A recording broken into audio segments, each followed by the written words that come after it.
Namaste, Namaskaram, Vanakkam, Namo Namaha, Jai Ganesha, Jai Hindu Yoga Dharma. We have a long one today, so take your time with this. This is a very important subject area for Hindus and non-Hindus alike and for the massive yoga movement. And the goal here is to try to restore some balance, obviously. So these collages that AI produces, these teaching collages, are really in depth. So you can pause the video and read them through. So let's begin. This is entitled Modern Yoga Universalism. May have succeeded globally, but at what cost? And as a subtitle, Semantic Absorption Masquerading as Inclusivity. Remember, unfortunately, semantics, which is actually defined as the science of word knowledge, is often used to mean simply the casual use of words or misuse. Now, modern yoga universalism has undeniably succeeded globally. This yoga has entered schools, gyms, hospitals, prisons, corporations, retreat centers, universities, social media, wellness industries, and private homes throughout the world. Millions of people have benefited from stretching, breathing, meditation, concentration, discipline, and a renewed interest in interior life. This success should not be dismissed lightly. Many sincere people have found comfort, healing, ethical reflection, and spiritual, if you will, aspiration through practices presented under the name of yoga. Yet, serious questions remain. What was gained by presenting yoga as universal, non-religious, scientific, and independent of Hindu dharma? And at what loss? Has the global success of yoga depended, at least in part, upon the repeated softening, minimizing, or actual concealment of its Hindu identity? Has the language of inclusivity sometimes become semantic absorption, where distinctions are dissolved rather than respected? Has a tradition of liberation been repackaged as a universal wellness product, a science of stress relief, or a personality-centered spiritual brand? Now, this essay is not written as an attack on seekers, non-Hindus, people sincerely interested in yoga, or even the swamis and teachers whose statements are examined here. It is written as an exercise in discrimination, vivek, and as a call for transparency and honesty. Now, the issue is not whether non-Hindus may study yoga. They may. The issue is not whether yoga practices can benefit humanity broadly. They can. The issue is whether the global presentation of yoga has remained honest about its roots, its vocabulary, its metaphysics, its religious setting, and its historical responsibility. This reflection is also personal. As an openly Hindu yoga religious spiritual organization, Dharma Yoga Ashram, Classical Yoga Hindu Academy, we have consistently identified yoga as inseparable from Hindu dharma and its offshoots, Buddhism, Jain, Sikh. Yet the audience for such transparent rootedness remains extremely small when compared to the massive reach of universalized yoga movements. This raises an uncomfortable question. Has modern yoga become more marketable precisely when it becomes less openly Hindu? The Miro test. A useful way to examine this issue is through a Miro exercise. Now imagine a book titled All About Christianity. with a cross in the upper corner. The author is Pastor Jesus Love. He writes that he follows integral Catholicism as given by the worshipful Pope of Rome. He explains that the Catholic tradition is a universal teaching. He asks, what is the definition of a Catholic? Is there any non-Catholic in the world? A true Catholic, not a fanatical Catholic, believes the whole world is our family. One who practices the Catholic way of life is a Catholic, irrespective of nationality, caste, religion, sex, or any other barrier. Catholic tradition says this does not change anybody to any religion. Rather, it makes them believe in their own religion more strongly. By looking broadly, one can realize that all the religions of the world are Catholic paths. Paths that lead to Catholicism, union with God. All religious teachings are the same. Apparent differences are only external practices. Once one knows true Catholic teachings, one cannot find any difference with any other religion. Catholicism says unity in diversity. Now, many of you immediately sense a problem and are quite shocked here. The language sounds inclusive, loving, and universal, yet beneath that inclusivity, quote unquote, and not far beneath, is an act of reclassification. Judaism, Islam, Hindu Dharma, Buddhism, Sikhism, indigenous traditions, and all other traditions are not merely respected, they are absorbed into the Catholic category. Their quote-unquote self-understanding is quietly underwritten. The statement, quote, all religions are Catholic paths, does not honor difference. It dissolves difference under one religious vocabulary. This is the essence of semantic absorption, masquerading as inclusivity. A tradition-specific term is expanded until it includes everyone, and the expansion is then presented as generosity. But genuine respect does not require redefining others as secretly belonging to one's own framework. There is a proud and profound difference between saying, I honor your path, and saying your path is really a form of mine. Now, this was actually a hypothetical Catholic example, but it mirrors actual language used in modern yoga universalism. Personally, years ago, I wrote to Swami Govindananda of the Sivananda organization and asked why they were creating non-Hindu yoga teachers while, in my view, not fully respecting Hinduism as the source tradition of yoga. Now, factually, Swami Sivananda, the late Swami Sivananda, had written a book titled All About Hinduism, with an Om symbol in the upper corner. Swami Govindananda replied to me with a statement that deserves careful examination. Verbatim quote, we follow the integral yoga as given by worshipful Gurudev, Sri Swami Sivananda Maharaj of Rishikesh. The yoga tradition is a universal teaching. What is the definition of a Hindu? As per its definition, is there any non-Hindu in the world? A true Hindu, not a fanatical Hindu, believes the whole world is our family. One who practices the yogic way of life is a Hindu, irrespective of all barriers, nationality, caste, religion, sex, etc.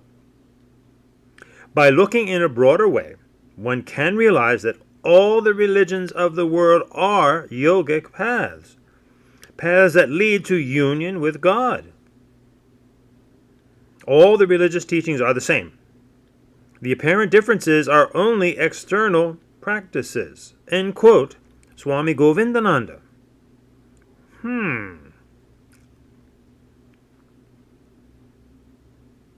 Placed beside the Catholic Miro example, the structure becomes unmistakable. If, quote, all religions are Catholic paths, sounds absorptive, then all religious yogic paths must be examined by the same standard. If, quote, everyone is Catholic by definition, end quote, would feel presumptive, then, quote, is there any non-Hindu in the world, end quote? This also requires scrutiny. This is not a rejection of kindness, hospitality, or universal concern. It is a critique of semantic overreach, to say the least. The problem is not that a Hindu Swami sees a sense of unity across traditions. Hindu traditions have long entertained profound visions of unity, interconnection, and the divine presence. The problem arises when unity language expands into categorical absorption.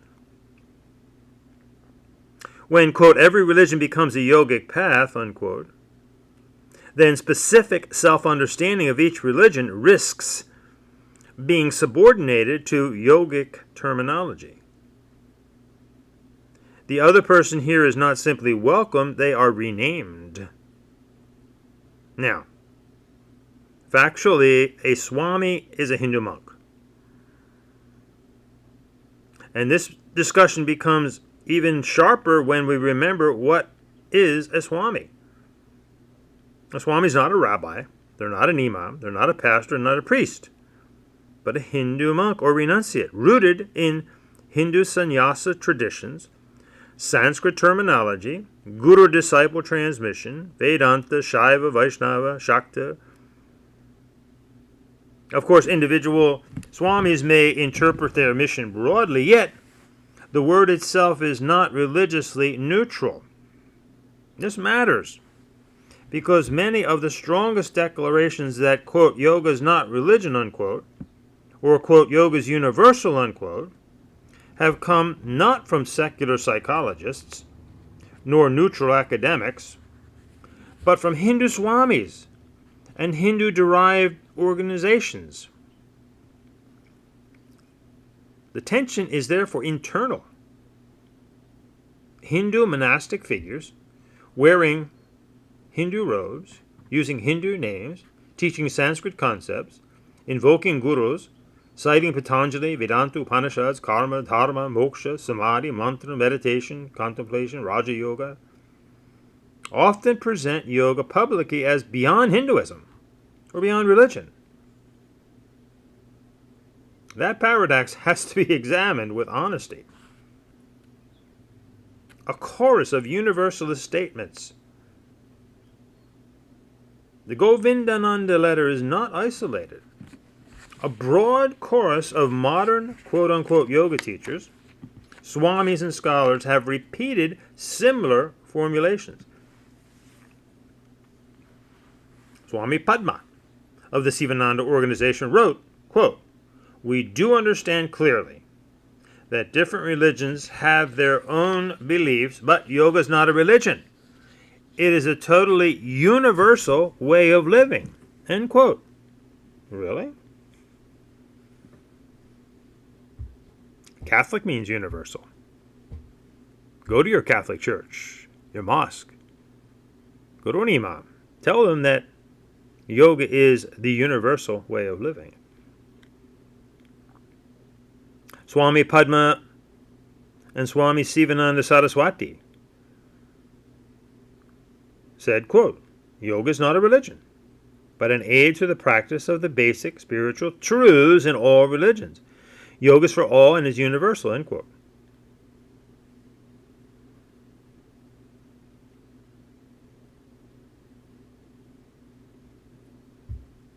George Furberstein, a major scholar of yoga, the late George Furberstein, and Hindu tradition stated, quote, You need not believe in anything other than the possibility that you can transform yourself.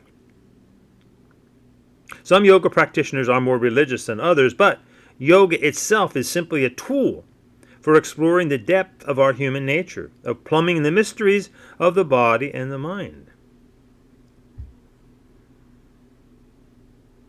Swami Chidananda Saraswati said, quote, "Yoga tends to bring out the inner unity that exists at the central core of all religions, and its non-sectarian techniques bring people closer in spiritual ties of inner unity." Unquote.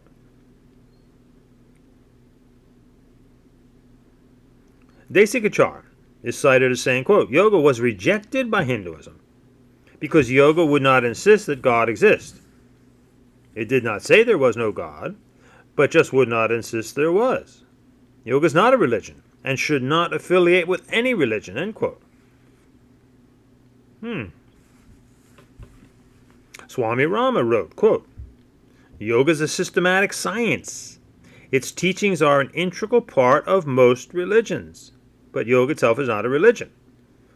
Most religions teach one what to do, but yoga teaches one how to be." Unquote. Swami Satyananda Saraswati said, quote, "At first, people thought it was another religion. They were surprised to find that yoga is not a religion, but a science." End quote. Now, these statements vary in nuance, but they all share a common tendency. Yoga is described as universal, scientific, non-sectarian, trans-religious, or not religious at all. The intention may have been generous, yet the cumulative effect has been immense. Generations of practitioners have learned to believe that yoga has little or nothing to do with Hinduism.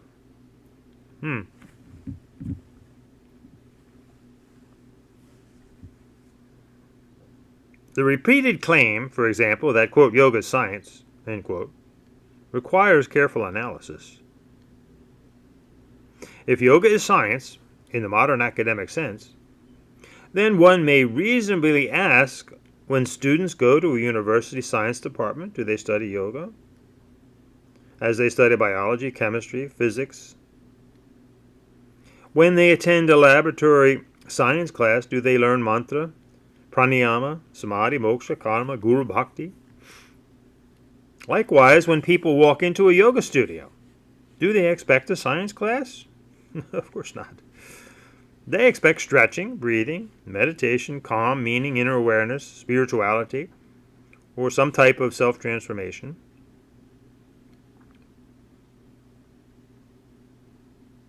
The venue of yoga is lived cultural and is not simply empirical science.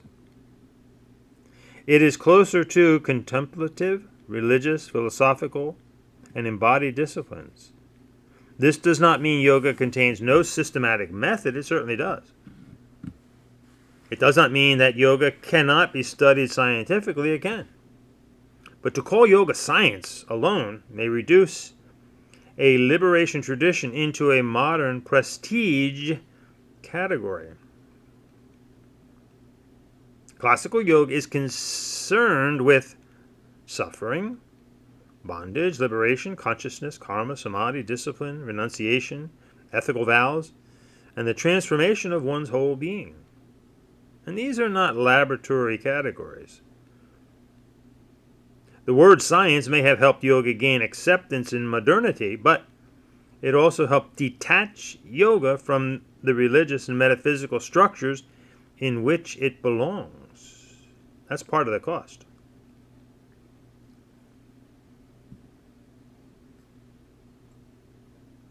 So too, as you look at the collage here, when people say yoga is a philosophy, therefore, when you go to university in the philosophical department, do you study yoga? When you go to a yoga studio, or you go dressed in a proper attire at a desk and have a class in philosophy from a professor of philosophy? Also, when people say yoga is a lifestyle, well, there's all kinds of lifestyles in life. What kind of lifestyle is it? Huh? So too to the Hindus, when they say yoga is not a religion but a lifestyle, that's insulting to people of all the religions of the world.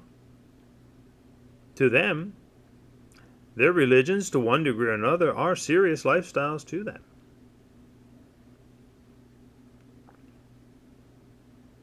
Now let's look at the meaning of the word yoga itself.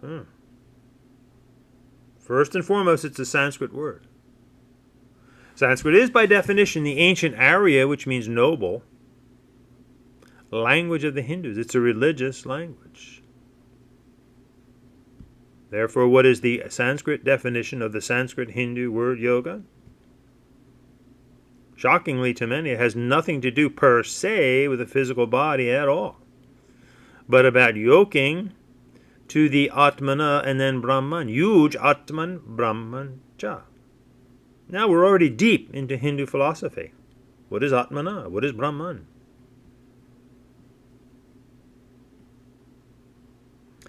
Now the various prefixes which clarify how Hindus are seeking this Atmadarshana, this realization of their inner essence, and the greater source, Brahman, which is not God.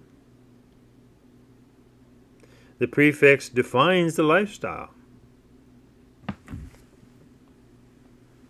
We have Karma Yoga, Hindu ethics, selfless service, seva. We have Bhakti Yoga, Hindu devotions. We have Raja Yoga, Hindu contemplations. We have Gyan Yoga, Hindu studies, outwardly and inner reflection. Within those classic Hindu yogas, we have Hatha Yoga, Hindu devotional postures. This is the one that is so misused under the guise of simply the misuse of the Sanskrit Hindu word yoga. Mantra Yoga, Hindu devotional chants. Natya Yoga, Hindu devotional dance. Nada Yoga, Hindu devotional songs, music, bhajans, kirtans. So the word yoga itself, again, is about yoking, yuj, joining, integrating,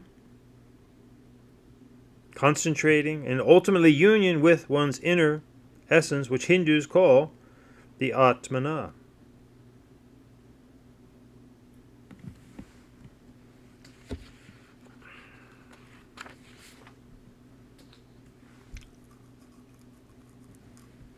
Now, do you know that of all the classic Hindu yogas, there was only one that the rishis said, don't display this one? Can you guess? Hatha Yoga. And again, the meaning of Hatha is both a reference to Hara and Hari, Siva and Vishnu, as these are Hindu devotional postures. This one, and it was the only one that the rishi said, don't display this one. Why? Because of exactly what has happened. It does deal with the physical body, and they knew that the more unprepared, the naive, the ones who wanted to appropriate, focus solely on the physical, would take it completely out of context as what's happened. That's why we have goat yoga, power yoga, dog yoga, laughter yoga, nude yoga, beer yoga, Ted's yoga, Mary's yoga, Kino's yoga, Adrian's yoga. All the classic texts on Hatha Yoga. They all said basically the same thing. Hatha vidya bhaviri yavate guya nivedatu prakasha varanam. This knowledge, vidya of Hatha, is powerful, bhaveda, when you keep it secret, guya. And it loses power, niveda, when you display it. Tu prakash varanam.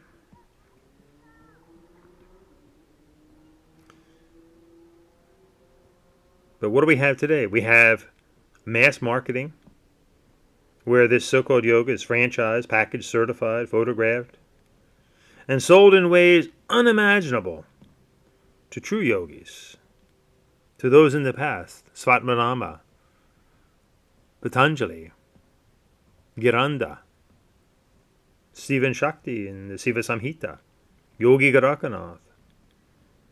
And remember, folks, that the Saiva Hindu Guru Patanjali doesn't mention any specific asanas, so the Yoga Sutras are not a manual for Hatha Yoga asana. It's actually a manual for Hindu male renunciate gurus in training. It's very, very severe. Now, the issue here, again, is not that the Hindu yoga teachings can't be shared. The issue is whether this powerful tradition can be responsibly transmitted without distortion. Obviously, the answer is no right now. And it's not just the non-Indian Hindus that are responsible for the distortions. In fact, the distortions started with the Indian, quote-unquote, Hindus.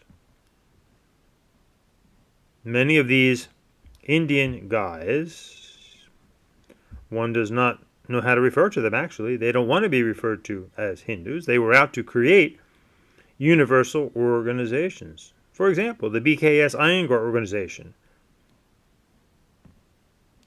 We wrote to them, and they responded by emphasizing that yoga is the science of all religions and is meant to benefit all people, regardless of race, creed, color, national origin, or religion.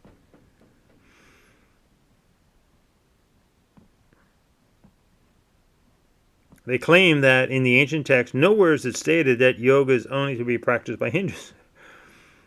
What a vague statement. And that Patanjali describes yoga as Sarvabhauma universal. He says, quote, yoga is a universal culture. Just as it works on the whole individual, so it is meant for the development of the whole of mankind. Really? Again, go to your church, your mosque, your synagogue. Tell them that yoga is for them. There is truth now in the desire to avoid an artificial East-West division. The various Hindu yogas can indeed benefit people beyond India. Remember, India is a country, Indians an ethnicity, Hindus the religion. They can be the same or they can be very different. Now again, when we look to Patanjali and his classical Ashtanga yoga, he obviously knew nothing of the West nor of the monotheistic religions. So much for so-called yoga fitting into everyone's religion.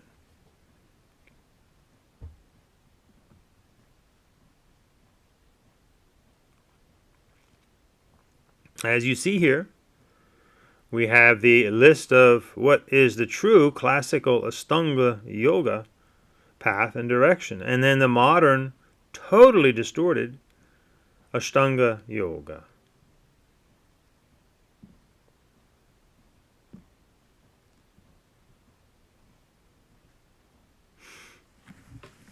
Take a moment.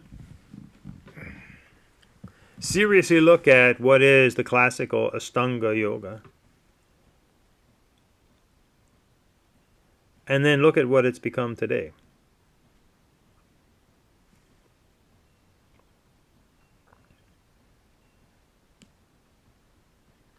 Now, Iyengar was not the only one. He was just one of many. If we look at modern teachers like Sri Sri Ravi Shankar and the so-called Sadguru, they continue in this same universal pattern. Sadguru being a little more intensely universal than Sri Sri. Sri Sri's come around a little bit. We wrote to him years ago. And of course, none of these people will write back directly. They have secretaries that do all that work for them, right? So here was the response from Sri Sri's organization. The reply came from one of his secretaries,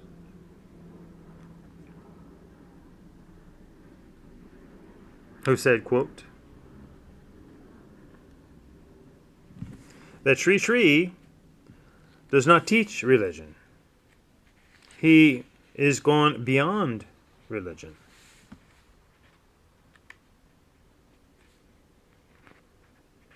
So too, with today's ubiquitous Sadguru, who claims not only to be a guru, which is a Hindu teacher, and a Sadguru, which is actually a manufactured term. The term is Sat or Sad. There is no Sad, S-A-D-H, Guru. That is a manufactured title claiming absolute authority. And what is a true yogi? A yogi is a Hindu renunciate. Now, many of these people do a lot of good things, much philanthropy and ecological concerns, etc. And the problem here is misnaming. We'll be doing a video on this to go a little more in depth. But if one wants to be an entrepreneur, do various charitable causes and organizations, develop charitable organizations, that's fine. But a yogi is something else. A Sadguru is something else.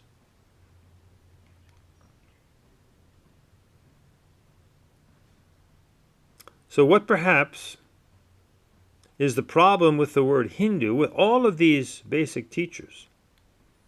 Well, then that obviously diminishes their mass appeal, which obviously affects the bottom line.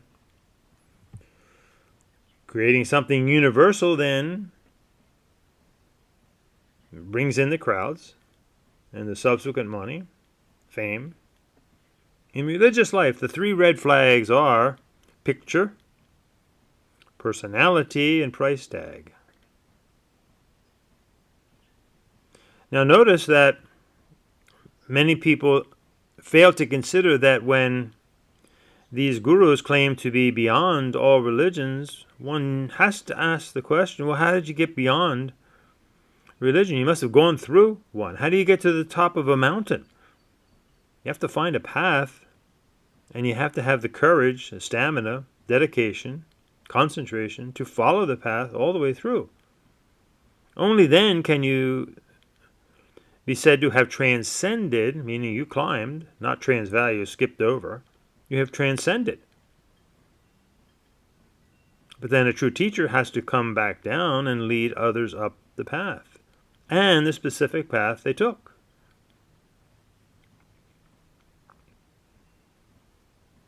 So again, by claiming that one is specifically Hindu, obviously there's a lot of misunderstanding about the word Hindu and Hinduism, the Hindu religion.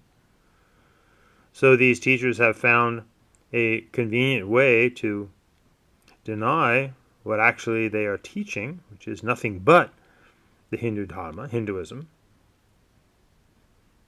So we have to look at this word Hindu, and perhaps why there is a prejudice there, a hidden problem.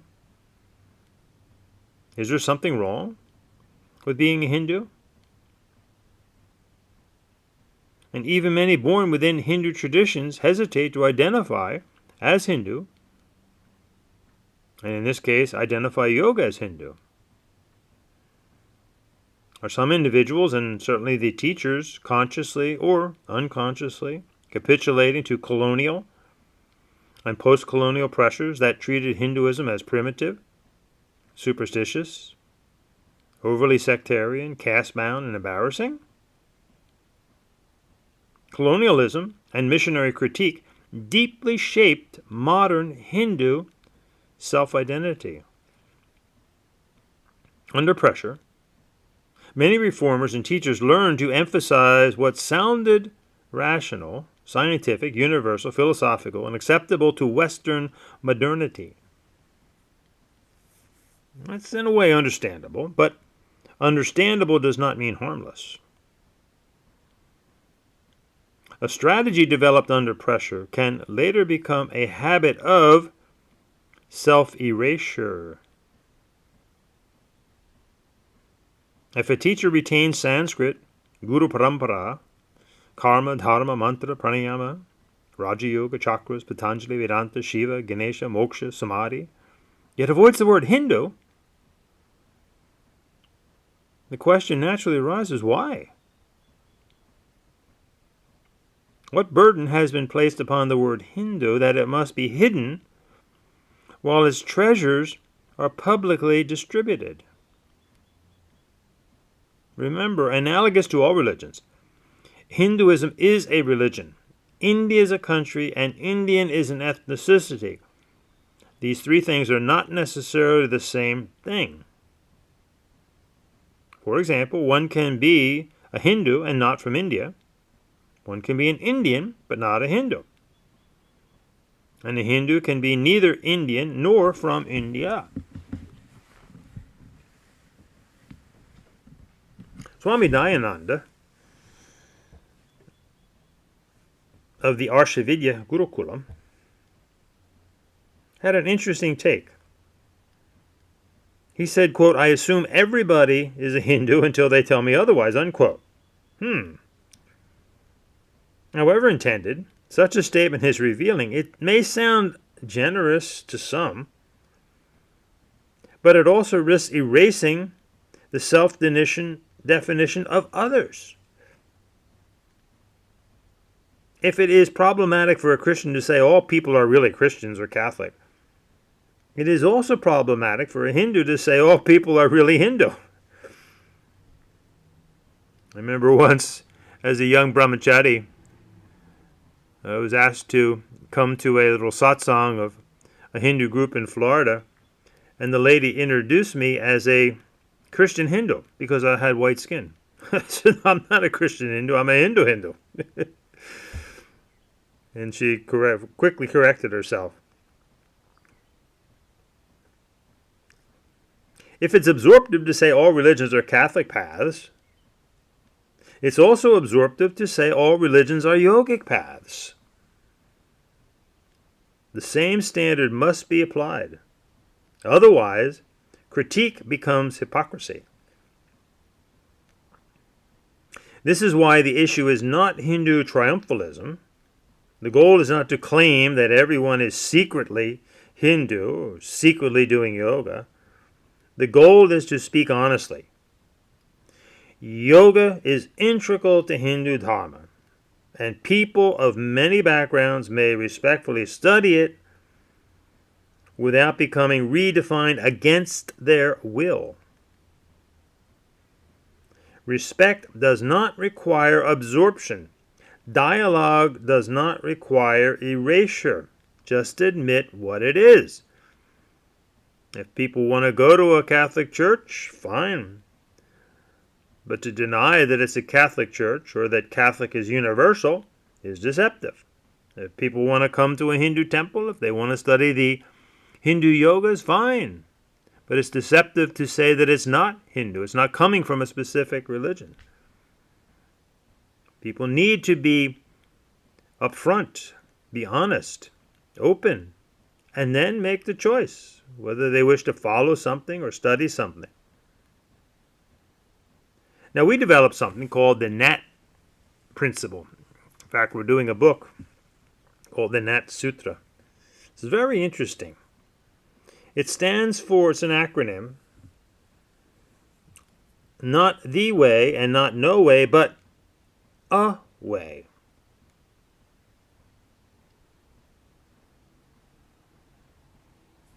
The way. This represents rigid exclusivism, fundamentalism, if you will. Only my religion is true. All others are false at best. The other extreme, however, is the no way way. which represents dissolving universalism. This is what we've seen with these quote-unquote swamis and Hindu teachers. They say things like all paths are the same, distinctions do not matter, all traditions are interchangeable, no divisions, no labels. Sound familiar? Those are really the cliches, the slogans of New Age yoga. It's the other extreme. Is there a balanced middle? A way. Rooted, humble, honest, open. But having gone through the extremes for sure to reach that balanced state. Now, modern yoga universalism, the no way, presents itself as generous, but it drifts towards a no-way role. If everything is yoga, then nothing is clearly yoga. If all religions are yogic paths, then the word yoga expands until it absorbs all differences.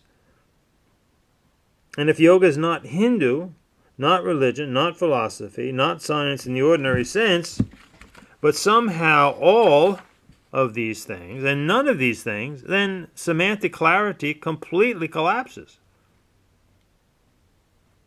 The balanced position in the middle is not a sectarian rigidity.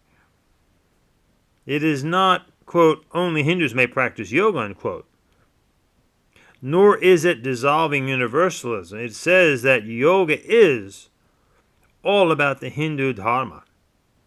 Hindu spiritual disciplines with many branches, and sincere people from many backgrounds may respectfully learn from it while acknowledging its roots. Again, what happens when you take something from its roots? Does it not quickly die? Also, there's a cliche that yoga is India's gift to the world. Well, India didn't give it to anybody. That's a country. It's the Hindus. And what do you do when you receive a gift? Do you deny the giver? Or worse, do you turn around and sell the gift? Remember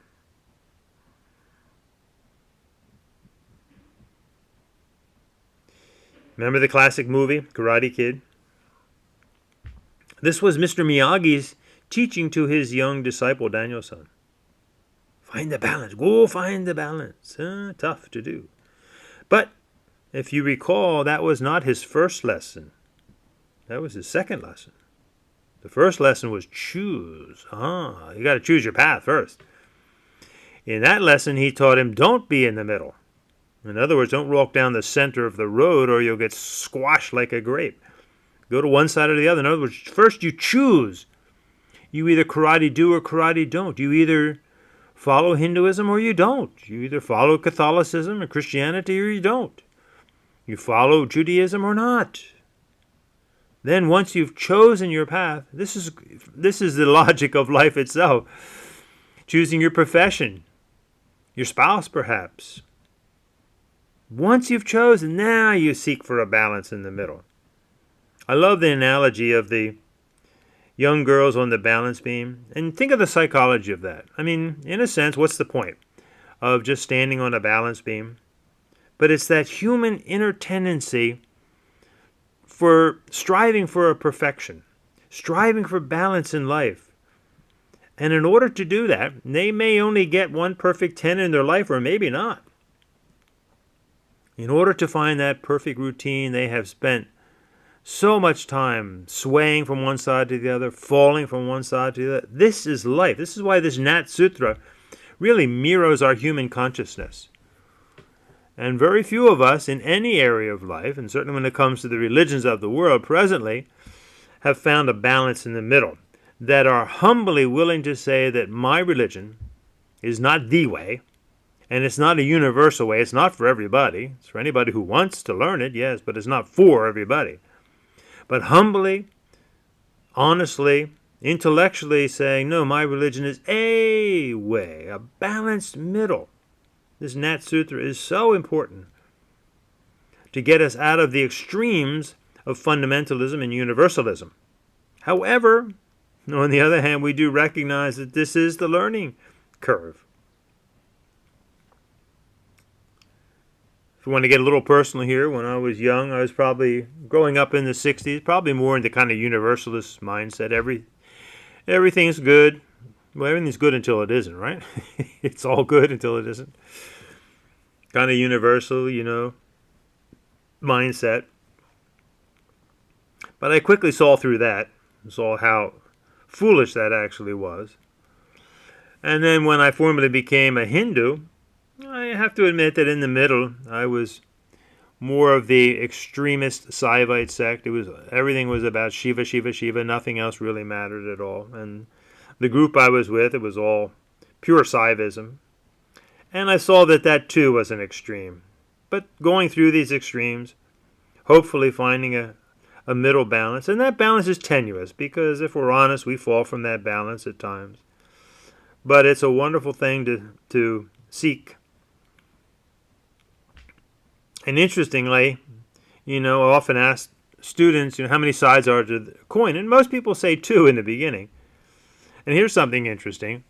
With AI now, I asked AI how many sides to a coin, and it automatically said 3. Yeah, there's 3.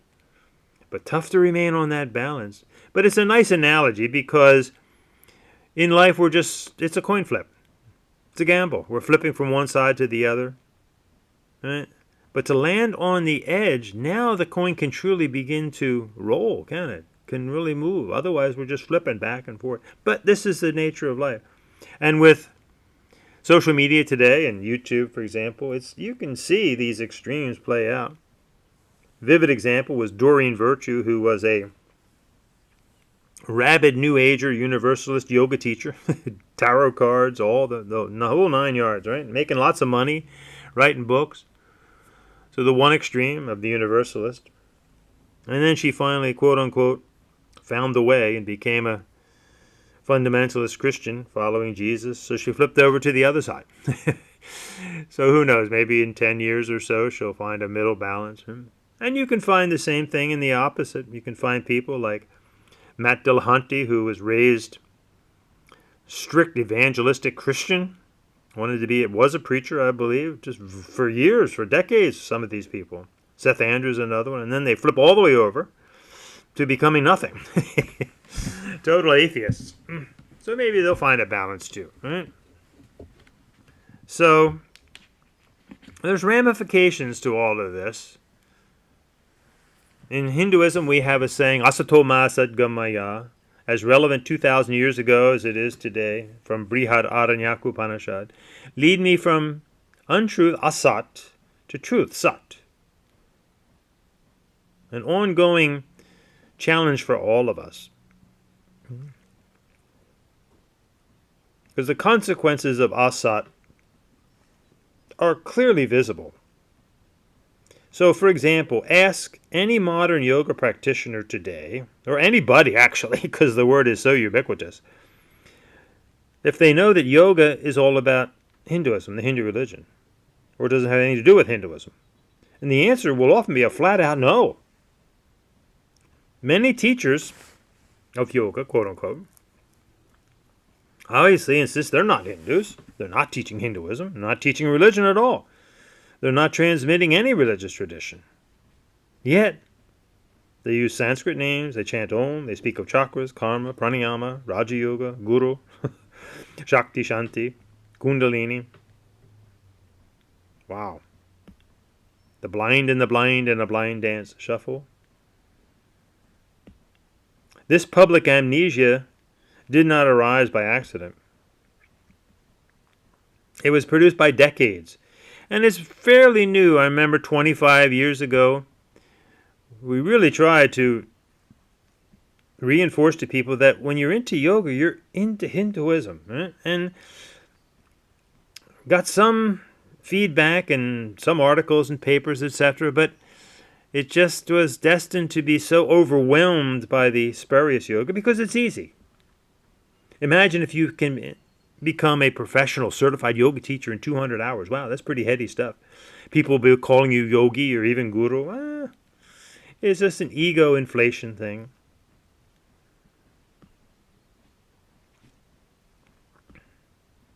We had decades and decades now of the repeating the message. Yoga's not religion. Yoga's science. Yoga's universal.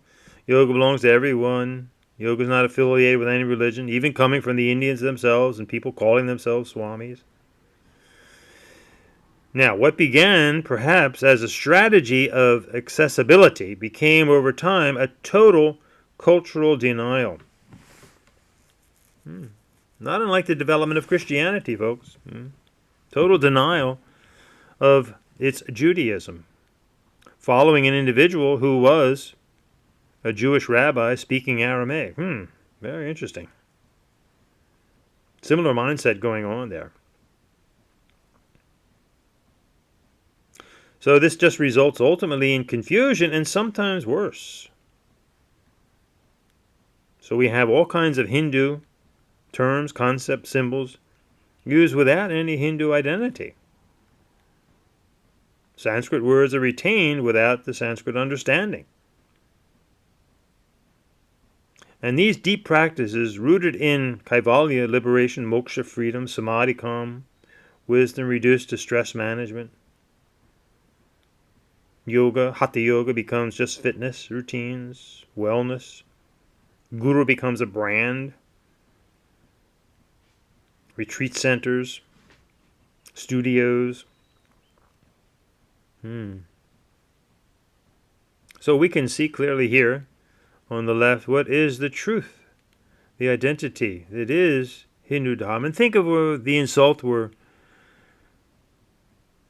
participating in, of all those known and unknown who developed all of this for all of us to partake of, and then we just crassly, callously deny all of this hard work they put into developing all these classic Hindu yogas.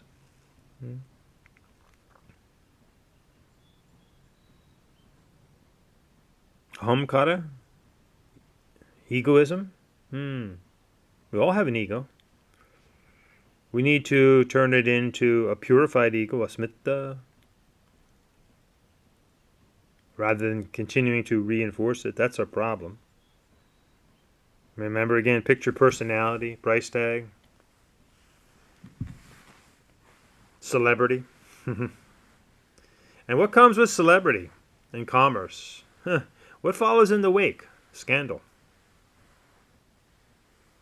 So this story that we're going through today is not just about semantic confusion, the misuse of terms. This modern universal yoga has become prolific, ubiquitous, complete with charismatic leaders, global followings, certifications, luxury retreats, publishing empires, trademark systems, media images, and significant financial power. Multi-billion-dollar industry. Now, it's not completely fair to say that Universalism caused the scandals. Certainly it played an important role. Scandals occur in many areas of life, and in specifically explicit religious institutions. But it is fair to ask whether certain conditions increase this danger. When you have charismatic authority without accountability, when you have universal claims that are not critiqued, when you have rapid institutional expansion, and with that you also have secrecy, inevitable celebrity, inevitable wealth,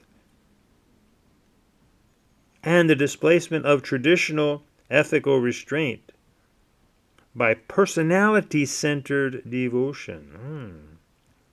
Cultism? Remember, cult is not necessarily a bad thing. It's actually where we get the word culture from. It literally means intense devotion to a particular person, idea, or thing, and that intensity can be misdirected or it can be properly directed.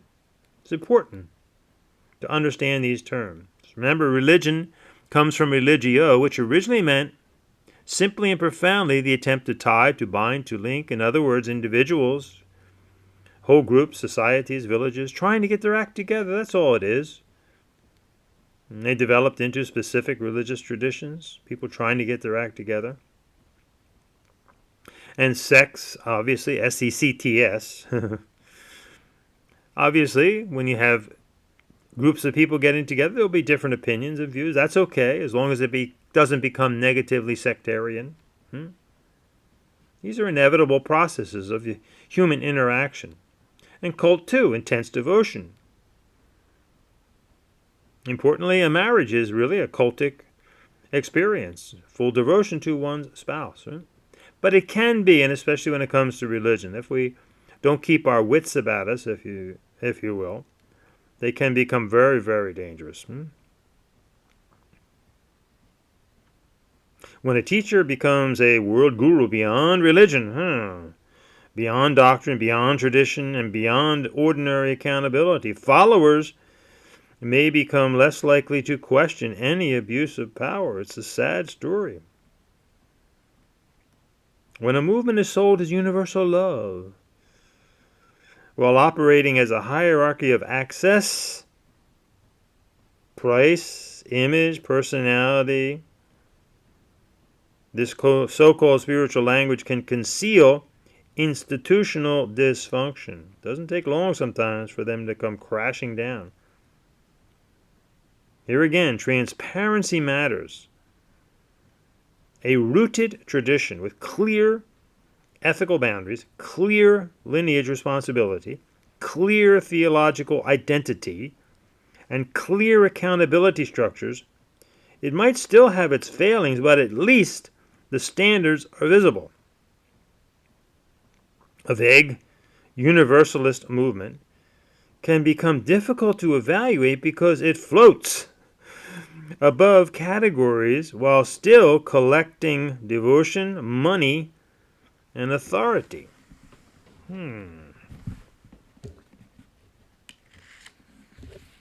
Universal applicability is not universal ownership.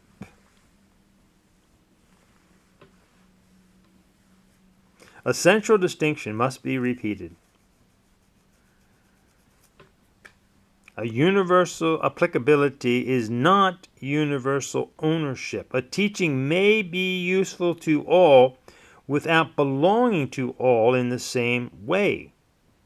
A medical herb may heal people across cultures, but it still comes from a place, a plant, a tradition of knowledge, and a history of use.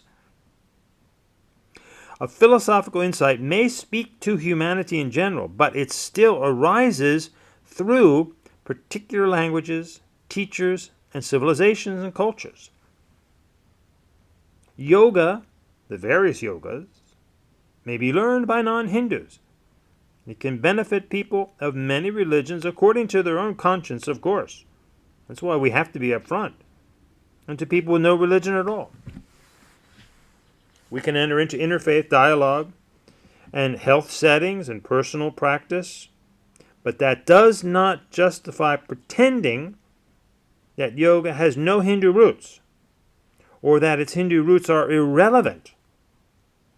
Hospitality is not rootlessness. Sharing does not mean erasure. Respectful participation is not ownership by definition. This is the distinction modern yoga discourse desperately needs. You are welcome to learn, but that does not mean that this came from nowhere. This may benefit you and others, but that does not mean this does not belong to a tradition.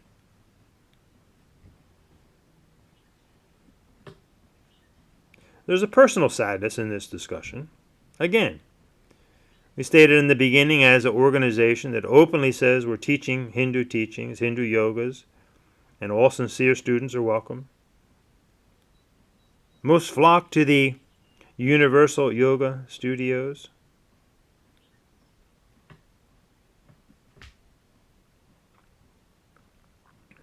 Now, this contrast does not prove necessarily